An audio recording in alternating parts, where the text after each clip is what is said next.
할렐루야. 오늘도 우리가 주님의 말씀을 더욱이 붙잡고 믿음 가운데 살아갈 수 있는 저와 여러분 되기를 간절히 소망합니다. 오늘 말씀의 제목은 성회로 모이기를 힘쓰는 이유라는 제목으로 말씀을 나누고자 합니다. 주일 오후에 우리는 한마음 걷기 대회로 우리 교회가 하나됨을 통하여서 모이기를 힘쓰고 주님 앞에 나아가는 것을 우리는 너무나도 기쁨으로 그 시간을 보냈던 것 같습니다. 이렇게 그리스도인들은요, 모이기를 힘쓰는 공동체입니다. 그것이 오늘에서야 모이기를 힘쓰기 시작한 것이 아니라 과거부터 모이기를 힘썼던 공동체가 그리스도인들이었습니다. 그리고 하나님께서는 구약시대 가운데서도 이스라엘 백성들에게 모이기를 힘써야 한다라고 말씀하고 계십니다. 오늘 말씀 가운데 1절 말씀을 조금 살펴보면 일곱째 달 초하루에, 그러니까 첫 번째 날에 성회로 모이기를 힘쓰라라고 하나님께서는 말씀하고 계십니다. 유대인들에게 이렇게 7월을 맞이하는 것은요, 오늘 우리에게 새해를 맞이하는 오늘날 우리의 달력으로 친다면 1월 1일을 의미하고 있는 것입니다. 그래서 유대인들에게는 7월 1일이 오늘 우리에게는 새해를 시작하는 여는 날과 동일한 것이죠. 그래서 일곱째 달 초하루에 라고 하는 이야기는요, 새해 첫날에 성회로 모이기를 힘쓰는 것입니다.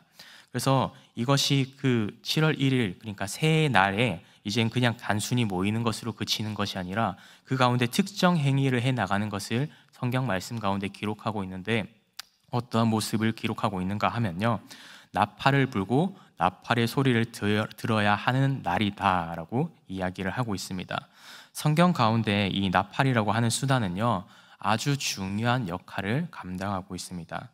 이스라엘 백성들에게 나팔을 불 때라고 하는 것은 어느 상황 가운데 나팔을 불었냐 하면 무엇인가를 경고하고자 할 때 나팔을 불기도 했고, 기쁜 일이 생겼을 때도 이 나팔을 불기도 했습니다.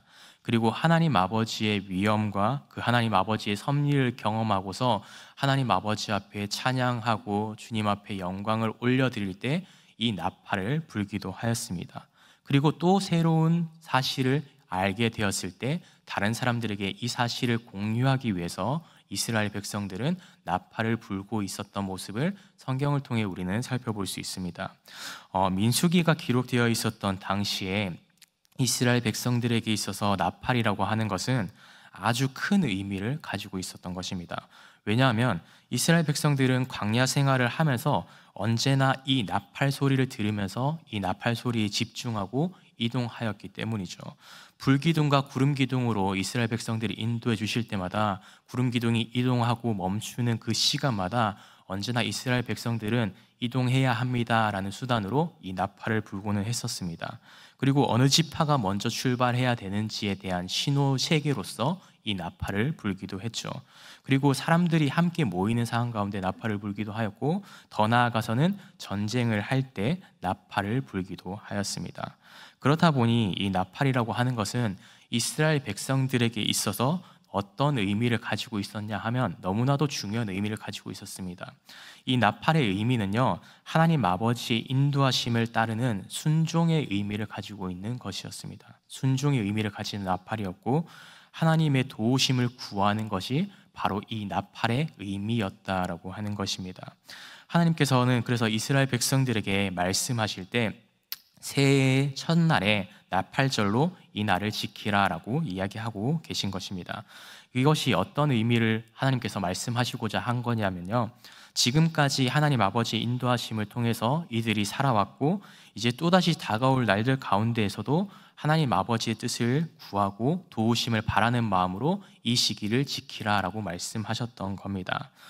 데살로니가 4장 16절 말씀을 조금 살펴보면요, 말씀 가운데 이렇게 이야기합니다. 주께서 호령과 천사장의 소리와 하나님의 나팔 소리로 친히 하늘로부터 강림하시니, 하나님 아버지의 임재에 대한 표현들을 이 나팔을 사용하고 있었던 것입니다. 그래서 이 나팔이라고 하는 것은 구세주를 영접하기 위한 수단, 그분의 인도하심을 구하는 수단으로 이것을 사용했다라는 것을 우리는 말씀을 통해서 살펴볼 수 있게 된다라고 하는 것이죠. 여러분, 그래서 오늘날 우리는 이러한 나팔을 직접적으로 불고 있지는 않습니다. 하지만 하나님께서 함께 하심과 하나님 아버지의 인도하심을 느낄 수 있는 수단이 우리에게도 있습니다. 그것은 바로 우리가 함께 모여서 예배하는 것입니다.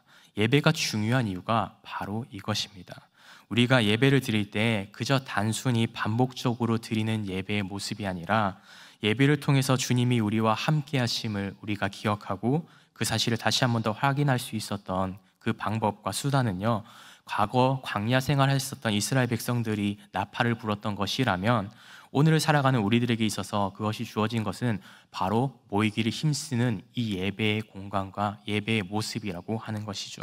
이러한 예배의 모습을 사모할 수 있는 우리 은성의 모든 성도님들이 되시기를 주님의 이름으로 축복합니다. 우리 조금 더 말씀을 살펴보겠습니다. 오늘 본문 7절 말씀을 조금 살펴보면요, 이스라엘 백성들이 이제 한 번 더 또 한 번 성회로 모일 것을 하나님께서는 말씀하고 계십니다. 일곱째 달 열흘 날에라고 말씀하고 계시죠. 즉 7월 10일 날에도 한 번 더 모일 것을 하나님께서는 명령하고 계십니다. 7월 1일 날 모임에서 가운데서도 너무나도 크게 모여서 하나님 아버지를 이들이 생각하고 수송아지를 그리고 번제로 소제로 최선을 다해서 제사를 드렸는데, 또 이제 10일이 되니까 왜 또 제사를 드리지? 라고 생각할 수 있을지도 모르겠습니다. 이렇게 반복되고 이렇게 반복되는 이렇게 모습을 왜 우리가 가져야 되냐라고 이스라엘 백성들도 생각했을지도 모르겠습니다. 우리가 이 예배 시간 가운데 예배 자리 가운데 나오지만 저번 주에도 분명히 예배를 드렸고 주중에도 최선을 다해서 내가 드릴 수 있는 예배를 드렸는데 왜 오늘날까지도 나와서 이 시간 가운데 예배를 드려야 하냐라고 생각할 수도 있을 수도 있습니다. 그러나 우리는 분명히 기억해야 하는 것은요, 이 예배를 반복적으로 생각할 때부터가 예배의 본질을 조금은 놓치고 있는 것이라고 하는 것입니다. 예배를 드리는 이유는요, 하나님 아버지의 은혜와 하나님 아버지의 인도하심을 늘 삶 가운데 기억하고 또 기억하기 위한 수단이라고 하는 것이죠. 이스라엘 백성들이 나팔을 불 때 또 제사를 드렸던 이유는 그들의 죄사함을 받기 위함도 있었지만 조금 더 근원적인 이유를 생각해 본다면요, 그 행위들을 통해서 하나님 아버지 앞에 나아가고자 했던 것입니다. 하나님과 함께함을 경험하기 위해서 그 나팔을 불고 제사를 드렸던 것이죠. 이스라엘 백성이 하나님을 잊지 않고 살아가기 위해서 성회로 모이기를 힘쓰고 그들이 모여서 함께 제사하고 주님 앞에 나아가기를 힘써 행하라 라고 이야기하신 것은요, 이렇게 7월 1일과 7월 10일 기간 가운데 반복해서 이것을 행하라 라고 하신 것은 나를 조금 더 기억하라 라고 하나님 아버지께서는 말씀하고 계셨던 것입니다. 하나님께서는 이스라엘 백성들의 인간적인 그 연약함을 너무나도 미리 아셨던 겁니다. 우리는요, 언제나 예배 자리 가운데 최선을 다해서 예배를 드리지만 삶의 자리로 돌아가서는 하나님 아버지를 잊고 살아갈 때가 너무나도 많습니다.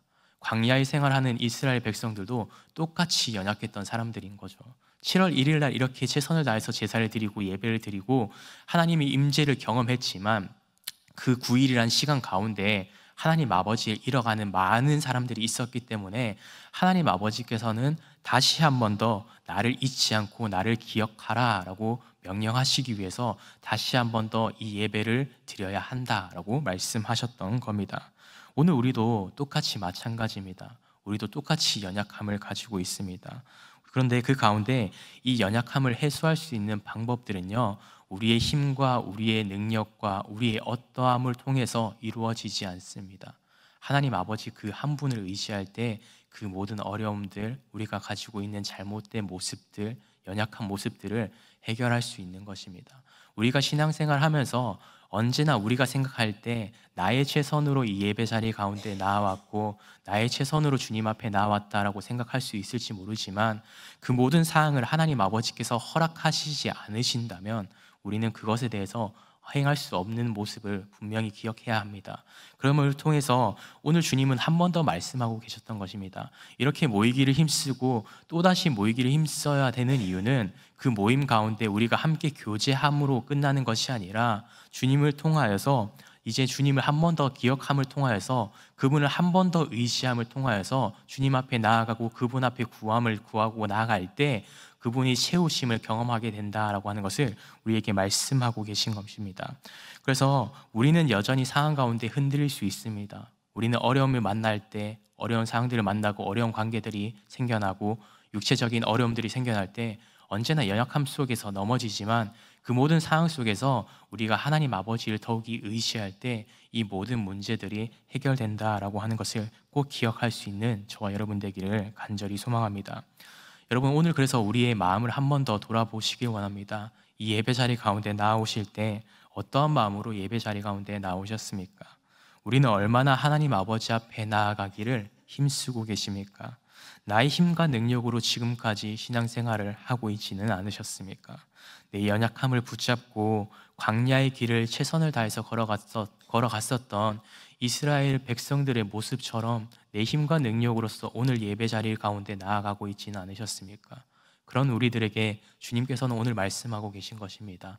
오늘 나에게 조금 더 집중해 보렴, 나에게 조금 더 나를 의지해 보렴, 내 앞에 한 걸음 더 나아오렴. 그러면 내가 이 모든 사항들을 인도하고 해결하겠다라고 오늘 우리에게 말씀하고 계신 것입니다. 오늘 그래서 이 말씀을 통해서 그런 모습으로 살아가고 있었던 모습들이 있다면 이제는 그 모습을 내려놓고 나의 힘과 나의 공로가 아닌 아버지 하나님을 더욱이 의지할 수 있는 저와 여러분이 되시기를 간절히 소망합니다. 그래서 그렇게 주님을 붙잡고 나아갈 때 오늘 하루도 믿음 가운데 승리하실 수 있는 우리 모든 은성의 성도님들 되시기를 주님의 이름으로 축복합니다. 기도하겠습니다. 사랑과 은혜 주님 감사합니다. 오늘 하루도 우리에게 귀한 하루를 허락해 주시고 주님의 은혜와 사랑으로 오늘의 새벽을 열고 주님 앞에 나아오게 하심에 감사합니다. 우리는 이 땅을 살아갈 때 전능하신 하나님 아버지를 의지하기보다 우리의 연약함을 의지할 때가 더 많음을 고백합니다. 그런 우리들에게 여전히 사랑으로 우리를 인도하시기 위해서 그분을 기억하고 하나님 아버지 그 길을 인도하시는 주님을 깨달음으로 정말 우리가 기쁨으로 예배 자리 가운데 나아가기 원합니다. 모이기를 힘쓰는 우리들 되기 원합니다. 정말 예배를 통해서 주님을 기억하고 기쁨으로 오늘의 삶을 믿음으로 감당할 수 있는 은성의 우리 모든 성도님들이 될 수 있도록 주님 우리의 삶을 인도하여 주시옵소서. 우리의 유일한 구원자 되시는 예수 그리스도 이름으로 간절히 기도드립니다. 아멘.